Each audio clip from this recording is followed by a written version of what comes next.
once again to the Open Mic, Writers in Their Own Words, where every show I talk to writers from across the literary spectrum about their work and how they do what they do.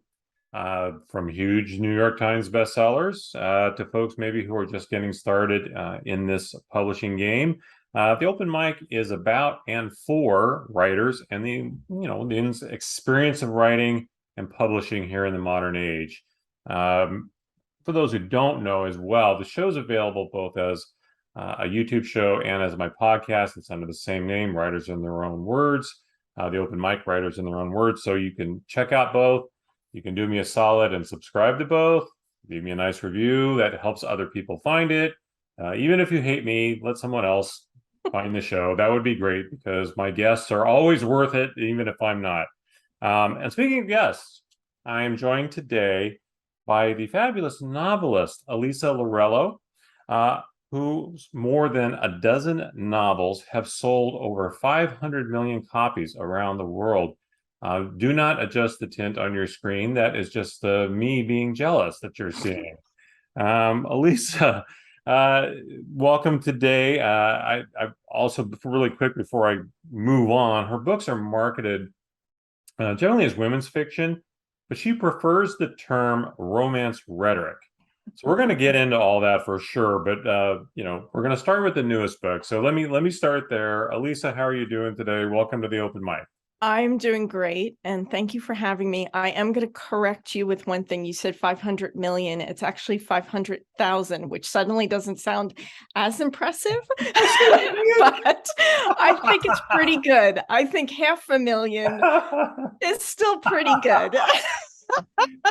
You know what happened there? It's in my head. I was battling between the phraseology of 500,000 or 500,000, and so I did the thing that everybody does. I merged the two and made them something completely ridiculous, and then didn't catch myself. So thank you for that. I mean, aim for the stars, absolutely. Yeah. Next time we're just going to roll with that, and people are going to be like, "Man, that guy can get the winners, man! Look at that. 500 million books. She's on his little show." Okay, thank you for that correction, Elisa. How are you doing today? I'm doing great. I'm doing great. Thank you. Well, you've got the new book that's coming out October 11th. It may or may not sell 500 million copies, but let's talk about it anyway. Those of you on video, you can see she's holding up a copy in front of her. Mine is around here somewhere. Apologize, should have had that in front of me. But tell us all about you. Okay, so all of you actually started. I am on a roll. I just said all about you. Have a little more coffee. If I don't look at my notes again, I'll be okay. If I look down at my notes one more time and screw this up, I really apologize. Tell us all of you. Yes. Okay. So all of you started as a novel. I actually started it in 2014.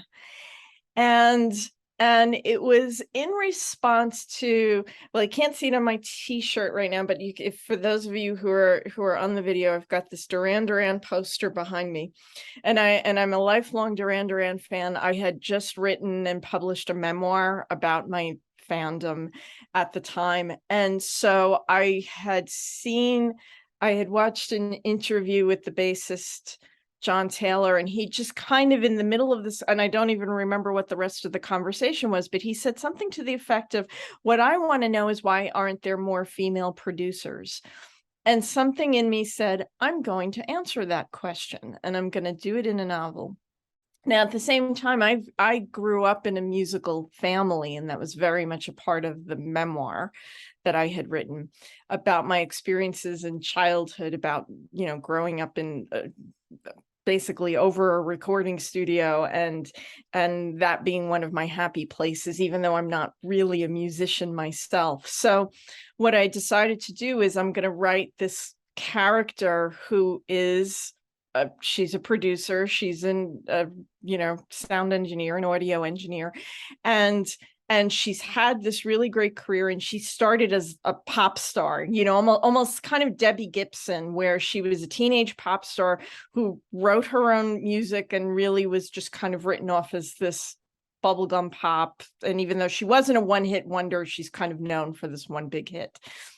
And then she she decides by her 20s she's going to give all that up and kind of sit behind the desk, so to speak.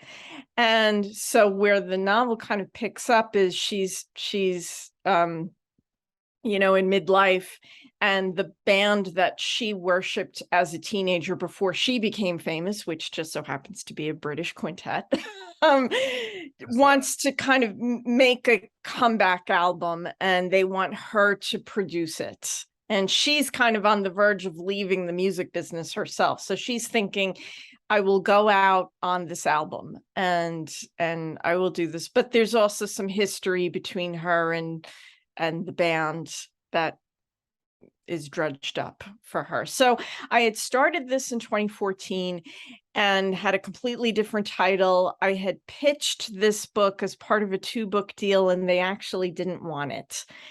And so in hindsight, I didn't pitch it very well. I didn't write a good synopsis. The title was not nearly catchy enough at the time, so I can kind of understand why they rejected it.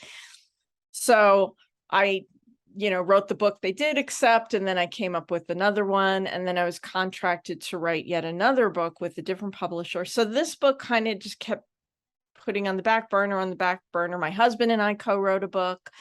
And then I kind of went through a very bad time in my career where I experienced commercial failure for the first time in my career. My royalties dropped to a level where they weren't sustainable, and I kind of got lost in all of that. And so now I'm really going to kind of fast forward to late 2020. I took a social media fast for about 3 months, and I picked up this manuscript again and said, I've never stopped loving it. I want to see if I could still do something with it. And sure enough, I could. I submitted it to my literary agent, who thankfully had stuck with me all these years. She, she shopped it around, and that process took about a year. And that we could talk about a little bit later, maybe about what the state of publishing is kind of post-pandemic. I don't know if we're post-pandemic yet, but it's still rebounding. And finally, I kind of got to a place with this book that I had with my first book, which is, I so believe in it. I so want it out in the world. We kind of exhausted the submission process, and I just told my agent, I want to do it myself. And so coming out in October. Well, it's interesting. So you touched on a lot of things that I did want to ask you about, and let me start with the musical aspect of it first, because as I'm reading it, one of the first things that struck me is like,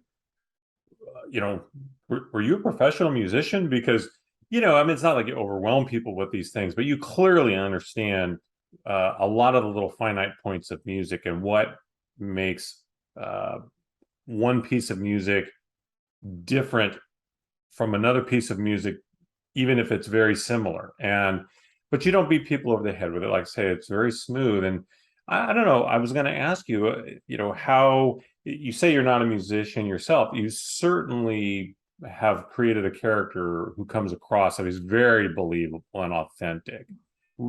Was that muscle memory, or did you, how did you accomplish that?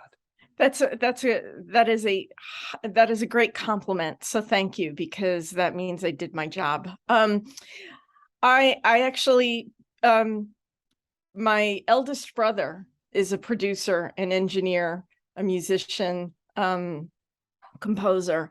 And so what I did was, I was still living in the Northeast at the time. He was, because I'm from Long Island. He was still living on Long Island. So I drove down and I said, I want to interview you and shadow you, not as your sister. And I want to try to be as objective as possible. So I'm going to ask you questions that you would be like, me, but really I'm trying to ask it in a way as if I don't know you, if I didn't grow up with this, that type of thing. So I watched him, and I listened to him, and we played a lot of music together, sitting at the mix desk. And I kind of, when I was a teenager, my brothers, when they had kind of converted our basement into like a home studio. And so when I came home from school, I'd come down, I'd say hello. I'd sometimes just sit and watch them work, which I absolutely loved to do. I didn't have to say anything. They didn't have to talk to me. But what they would do sometimes is they would say, listen to the song, whatever they were working on. And they would say, tell me what you are hearing. And so if something stood out to me, like I hear the bass louder than anything else, or I hear an acoustic guitar, so that kind of taught me to listen, not just to the song as a whole, but to also listen to the parts. And I just always had this natural ability to sing 2-part harmony. So if I'm listening to a record and the singer is singing the chorus, and I just automatically harmonize to it. I don't even think about it. So I grew up with this. So I drew on that. I drew on that experience of everything I saw and smelled and heard at the time. But then I also used my brother's experience and drew from the things he talked to me about in those sessions and the things I watched him do when I was just kind of sitting back and shadowing him. Well, I like I say, it really does come through as very authentic. You noted too that you came up with this, or you started writing the book, I should say, in 2014, and it got pushed aside for other projects and other reasons. But clearly, it stayed with you, and I'm curious, what was the hold for you with this book? Was it the story or the characters, or what was the hook that it had in you? And then also, has that ever happened to you before with any of your other books? No, this one was definitely the one that kind of had the longest gestation period. That's a good question. I think I just loved this character so much, and I wanted her voice to be heard in a way, and I wanted her to kind of be validated. And I think that's what was staying with me all this time. And it was a personal subject to me in a lot of ways, that really didn't become clear to me till the novel was done. But yeah, it was personal. It was a personal story to me. There was something there that just I didn't want to let it go. And so I was glad that when I saw it, because I was afraid that was the other reason why I think it took me a while to pick it up again. I was afraid the bus left, and that it missed its chance. And so I was really glad to see that it didn't. But that was the main thing. She just never left me. Right. I apologize for interrupting. But I will say, and I've told this story a lot on the show, so people forgive me. But I had a chance to ask Jess Walter one time about his book, The Beautiful Ruins. It's a, great book, won all the awards and everything. And he told me it took him 13 years to write. Wow. And it started out, the main protagonist was a male, of course, later on became a woman, just on and on, all these changes. And so I'm always curious when when an author says, "Oh yeah, this book took this amount of time to write." I'm always curious about, like, what is that? Because a lot of writers will tell you they'll be 100 pages into something. Oh, this isn't working, and they just set it aside. They never pick it up again. Right. It seems like everybody has that one. They just can't let go, and even when no one else wants to do it, or whatever the case may be, she's like, I don't care. This is going to see the light of day because I feel like I have to. And so I was curious as to, what was your situation as well. I want to circle back. I mentioned the term that you prefer, romance rhetoric. over women's fiction. And I think terminology screws up everybody. Like what is really suspense? What is really thriller? What's crime fiction? What's historical fiction as opposed to just what's historical suspense, and on and on and on. I think these labels drive everybody nuts. But they're for marketers more than they are for anything else, right? So women's fiction is one gigantic marketing Right. category, but you prefer romance rhetoric. Okay, I have a master's degree in communications. I spent a lot of time studying rhetoric. Okay, so when I saw that, I zeroed in on that. Please tell me about romance rhetoric. How do you come to that term? What does it mean? How do you define that? Okay, so women, let me pick up at women's fiction. Yeah. I have a real problem. I don't want to say love hate, because hate is too strong a word, but I have mixed feelings. Let's put it that way.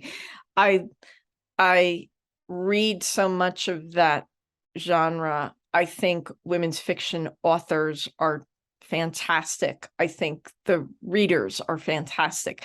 I have a problem with the term, though, because it automatically excludes a major audience, and it's almost discriminatory, in that there's no category called men's fiction, yet women are free to go browse by, read, recommend, etc. A man who would never be caught dead in a women's fiction section and admit it, and so many times I get almost like a backhanded compliment sometimes, like, well, she it's women's fiction, but I really liked it.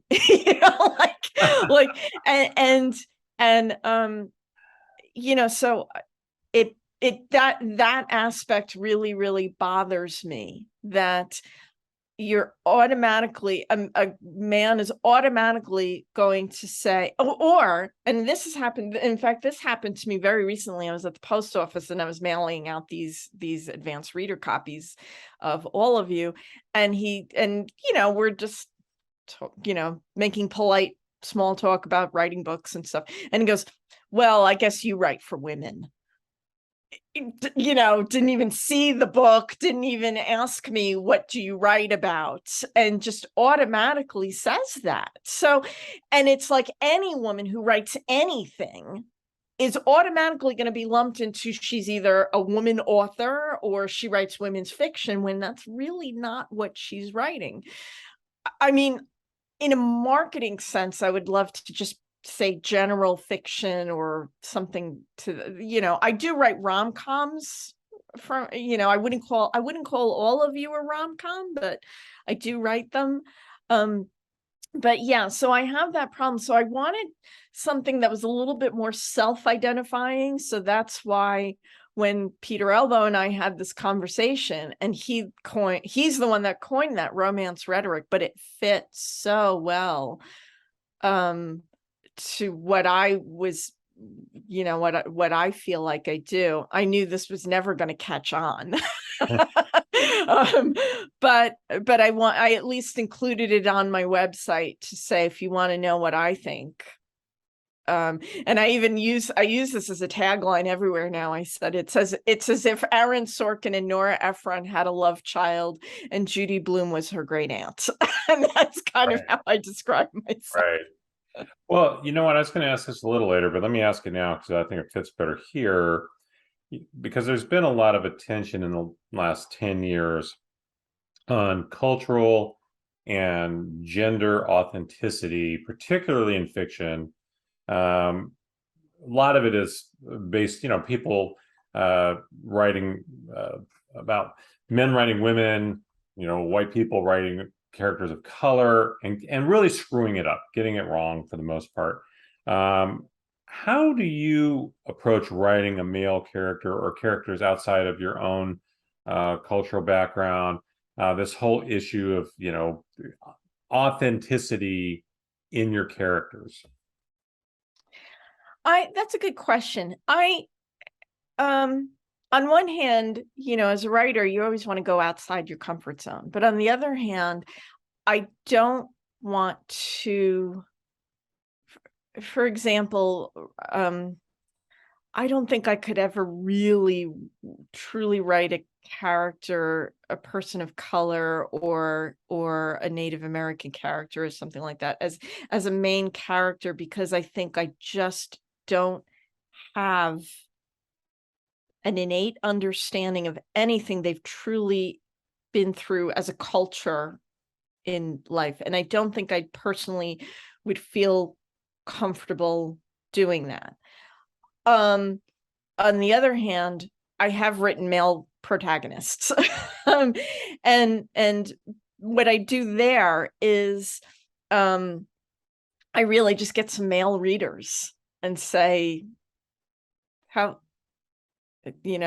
how close am I to what might be an authentic male experience here? And I think most of the time I kind of get close enough. When Craig and I co-wrote You, Me, and Mr. Blue Sky, we decided to actually switch it was kind of written from 3 points of view. There was the male, the female, and then what we called the guardian angel. And so the two of us split. We shared writing. Mr. Blue Sky was the guardian angel, and so we shared that. But Craig decided to write Jojo. I decided to write Linus predominantly, and then we switched off. And so that was good too. That was a lot of fun. That was an interesting exercise, and we definitely did kind of help each other out a little bit. And what's interesting about that is, with You, Me, Mr. Blue Sky, I can't tell you how many women are like, I so want to date Linus. Yeah. So something about that, I think that I tapped into a little bit of his feminine side. I think actually made him rather attractive to women. But and you really touched on the word authenticity. I think that's what it ultimately comes down to with any character I write, male, female, profession, what they do for a living, and age, all of those things. It has to, something about that character has to feel authentic to me. And so it's not that I'm writing about me. It's not necessarily that I'm writing autobiographically, but something in that character has to feel authentic to me. And so that's really my approach. So it's not that I'm not deliberately or intentionally excluding characters of color or anything, but I am sensitive to, I don't want to step where I just don't think I can. It's my place to step. Well, let me extend that question then to dialogue, because you put a lot of effort into dialogue, and that's a big part of your style, is that sharp, witty is a word that gets overused, but it's appropriate here. Sharp and witty dialogue. It's How do you achieve that same authenticity with your characters and how they speak? It's not always that easy. I know. I think a lot of writers struggle with that. They end up with characters that either sound stilted or wooden, or they all sound the same. They have a 14-year-old girl sounding like a fully fledged grown-up man, or something along those lines. How do you approach that authenticity with how your characters speak and you write dialogue? Great question, because I love writing dialogue. And that is where I think I have musical ability, because to me, dialogue is like music. And I know that Aaron Sorkin, it's funny that two of the most influential writers for me were screenwriters, but Sorkin talks about that he hears dialogue like music. And I thought I'd kind of picked up on his from watching like The West Wing and his movies and things like that. But when I wrote my memoir, I went back and found all the Duran Duran fan fiction I had written when I was like 14, 15 years old. And I hadn't read any of it in that long.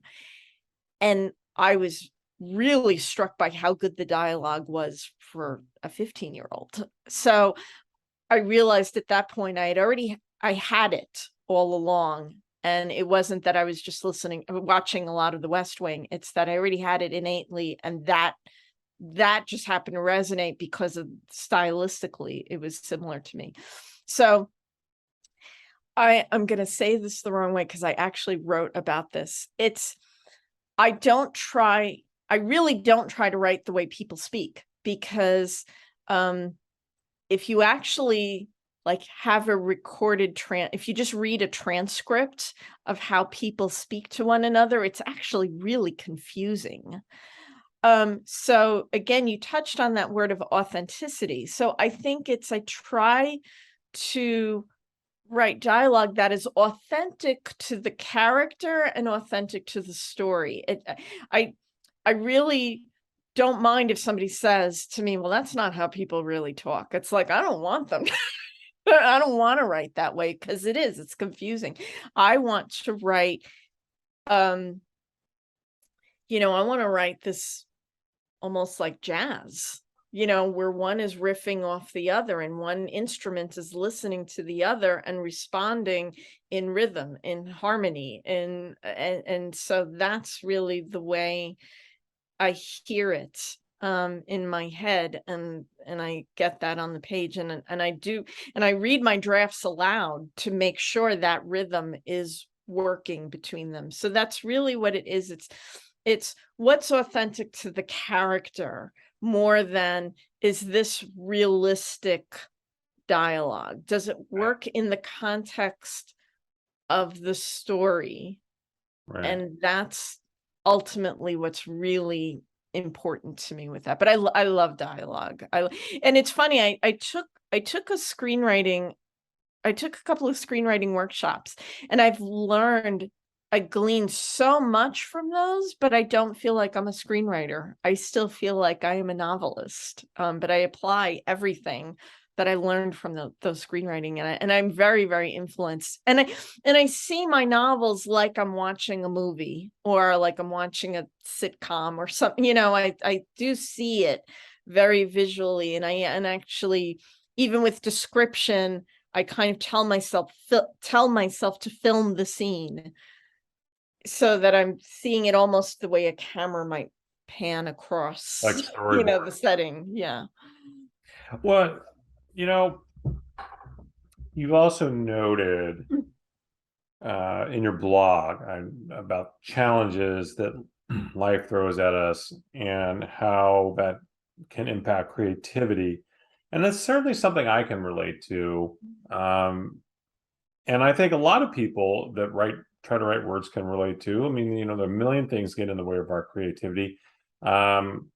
Before I moved this all to video and still doing the blog, I did a whole series during the pandemic about COVID and creativity, and how creative people were managing in this crazy world that we had suddenly been dropped into, where, because I think a lot of creative people get a lot of their creative energy from being around people, and then then you have to go be solo and do it, but you get a lot of that creative energy from being around people, and we suddenly couldn't be around anybody, right? So but that's an extreme example. I think a lot of us run into just plain old writer's block or other things that get in the way of us being creative. How do you overcome those challenges when you confront them? What is it that gets you back on track when you are being knocked off track of your creative track? That is a great question. I don't know that I even have an answer for it. And partly because I really, really struggled with it, because with me for so long, I didn't just lose creativity, I lost the joy for writing, and I lost the joy for just doing all of it. And when I say that, I don't necessarily mean that every day I was writing, I was happy and smiley and things like that, but there was an innate joy for the entire process. And it doesn't mean also that I was always writing about happy things, but there was still joy present. When I lost the joy for a while, the creativity followed. out the door with the joy. And so I didn't even have ideas at that point to anything to write about. And that preceded, I should say, the pandemic. When the pandemic hit, of course, it was also hard to access joy at that point, because for a while we were living in fear. We were living in isolation. We were, there was pandemic fatigue. There was low grade depression that came with all of that.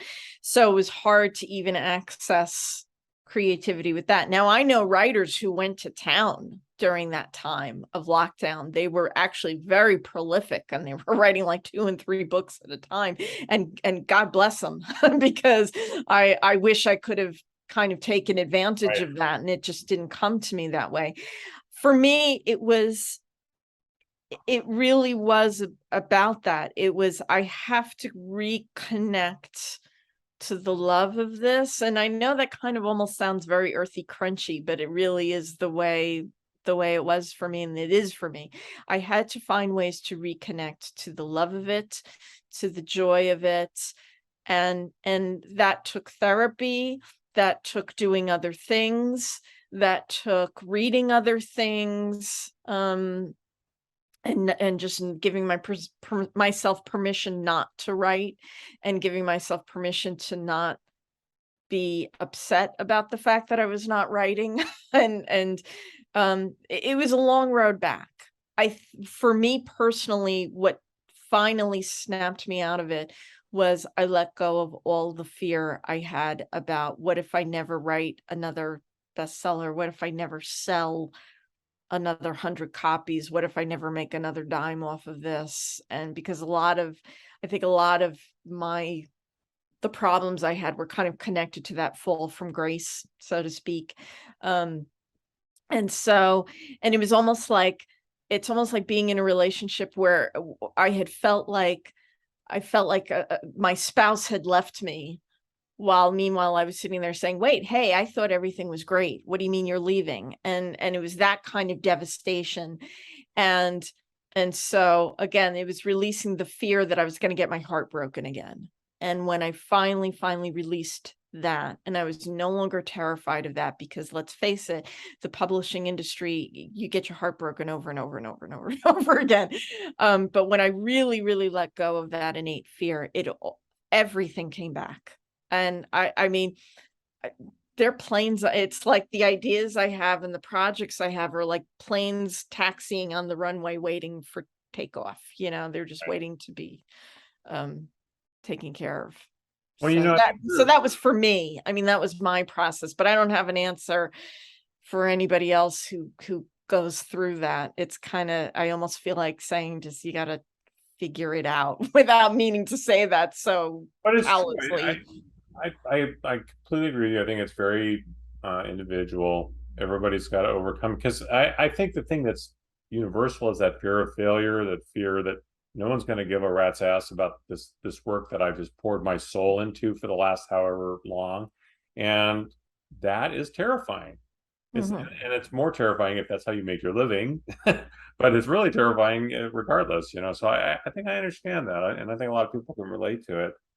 You mentioned that you really, really loved all of you, and that's the primary reason you couldn't leave it behind. Do you feel like a writer really has to be in love with a project that they're working on? Is that a main component? It is for me. I have to be in love with whatever it is I'm writing, and most, because you kind of mentioned some people get 100 pages in and then they put it down and never pick it up again. I certainly have those files of things that probably I'm not going to ever take out again. And for one reason or another, I fell out of love with those projects, or I never really got into it. I never really fell in love with it. And that's why they won't see the light of day.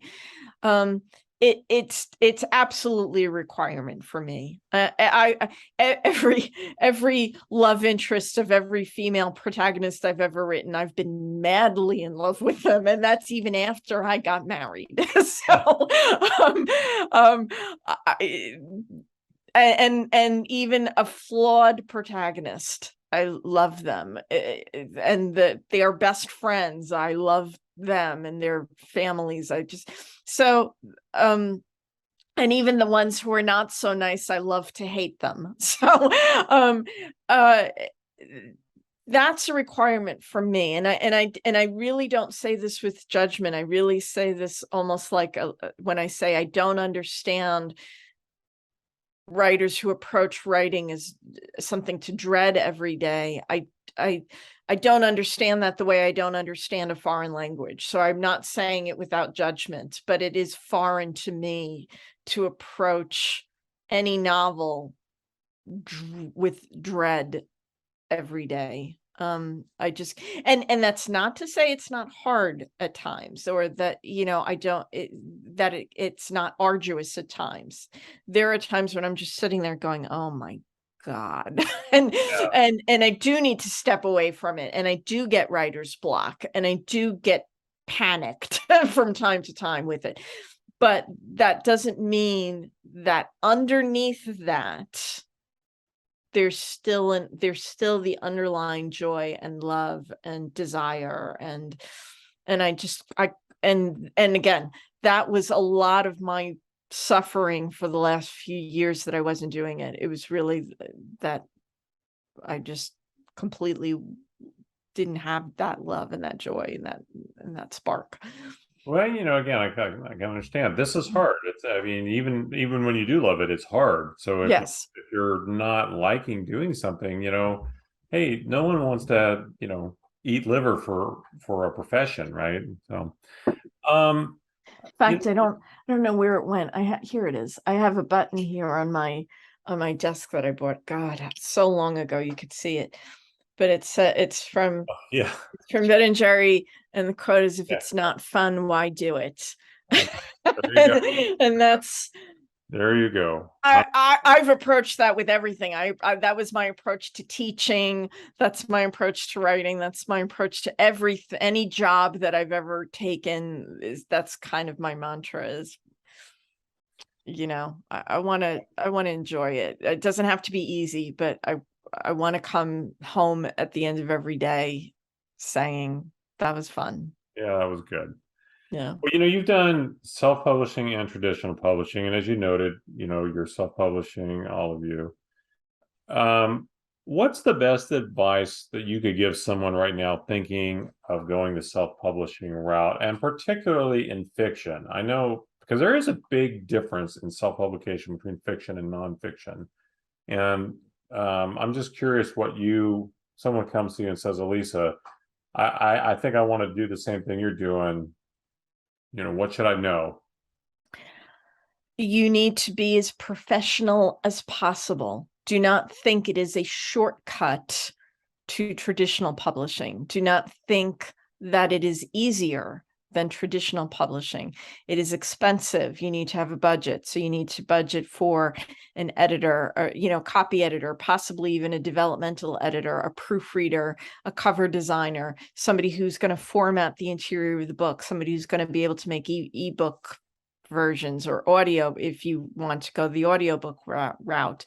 To do that, you need to be as professional. You have to be able to, at the end of the day, have a product that looks the exact same as something that came out of Simon and Schuster, or a big name publisher. So do not take that for granted, that if you are doing it yourself, that it is somehow going to be easier than traditional publishing. You also have to, and this is also the case, by the way, with traditional publishing, you have to assume a lot of the promotional and marketing responsibilities yourself. Now, I am very, very fortunate in that my husband can do a lot of what's required in a book in terms of copy editing and format. You know, he did the formatting for the book. He and I actually both designed this cover. It was kind of a tag team effort on that. But he is the cover designer of the family, and he's actually even done a lot of his own covers. Even with the publisher he works with, he says, I'll do it. But so I'm fortunate in that in terms of finances, that I save a lot of money with the skills that he has. But I certainly couldn't have done this if I didn't have that budget and if I didn't have him. So you have to know that going in, that you know, if you think, oh, I'll just do it myself, I'll just edit myself, I'm a good editor. I used to think the same. I'm above average, but I'm not a professional. And I learned that, and that was actually something, you know, when I first because I self-published Faking It back in 2008, I think actually I did it, or 2009. And there was a lot more leeway for, I almost want to say, unprofessionalism, because there were way fewer self-published books on the market at the time, and it was a little harder to break in. So there was a little more patience or tolerance, I want to say, for things that were a little, you know, not quite up to par.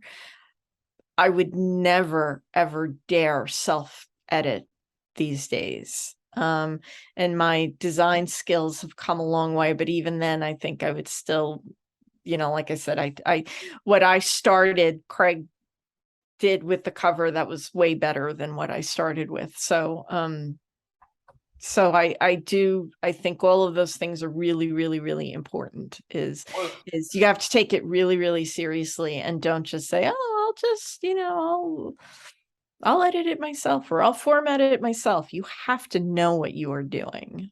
Right. I absolutely grasp all of that. And I want to follow up though on something here. We actually mentioned it earlier, and I think it's a perfect place to come back to it, which is the state of the publishing industry unto itself. Mhm. And I've asked a lot of writers this question, and I think the answers have evolved a little bit over the years.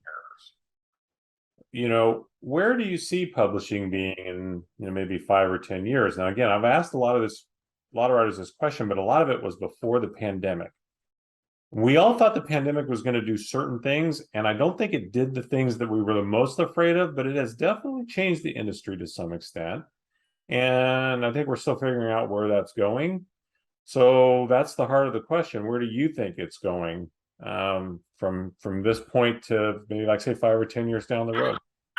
I really don't know. And it's hard to see that. I think self-publishing is here to stay. And that's a good, you know, of course that comes with its good things and bad things. I used to say, you know, years and years ago, I used to do these kind of self-publishing workshops, and I used to say, what's really great about self-publishing is just about anybody can do it. What's really bad about self-publishing is just about anyone can do it. And I kind of feel the same way today. I think there are a lot of authors that would be considered mid-list in traditional publishing who are able to make a living as independent authors. And I'm not so sure that's going to be my permanent direction. You know, I love my literary agent, so I'm not, she's just absolutely fantastic. So I don't want to make it sound like I'm throwing her under the bus, or even throwing traditional publishing under the bus. I just don't know. I don't know where I fit in at this point in terms of what I write, what I'm interested in, what's already in the works for me. It, it might just be that's where its home is in self-publishing. And like I said, I do have some advantages in that I have somebody in my inner circle who's already more than capable of handling these things and making them turning into very professional products. And as far as getting it into the hands of readers, I don't know who's at the advantage there in terms of a traditionally published author or a self-published author.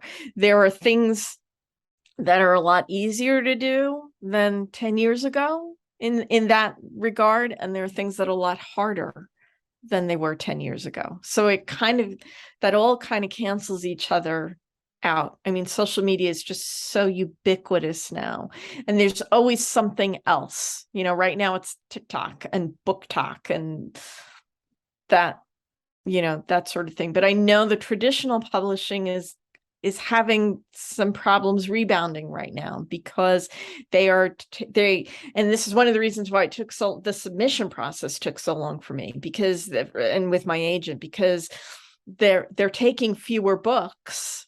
They're signing fewer authors, and some of that is because there's still paper supply issues, because they don't have these publicity budgets, and nobody wants to be doing Zoom book launches anymore. And because you have to be a really, really big name for those to be successful.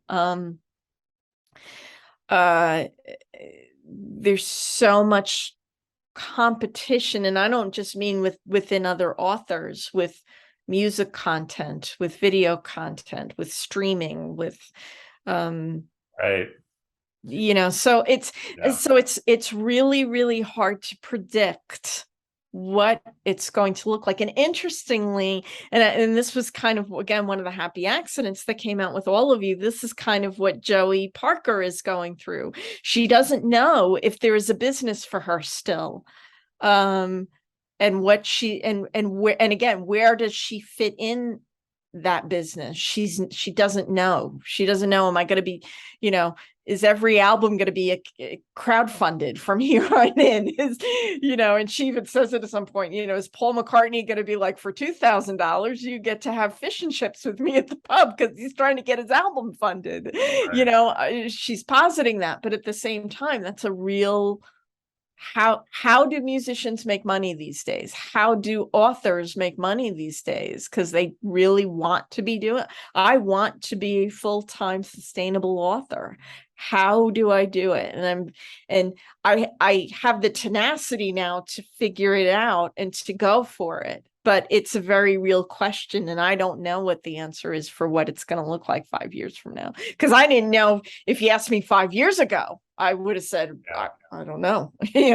Certainly wouldn't have predicted, what happened in 2020 and 2021. Absolutely Right. wouldn't have predicted that 5 years ago. You can't really presume much because there's always the things that impact it that we can't even think of yet. Right. I mean, I have a friend who believes that at some point in the really very near future, we're all going to be self-publishing, and the publishing houses are essentially going to only act as distributors, and we're going to be all doing all of our own stuff up to that point, and then all of our own marketing. All they're going to do is be distributors. It's not an unthinkable thing. I mean, you can see it.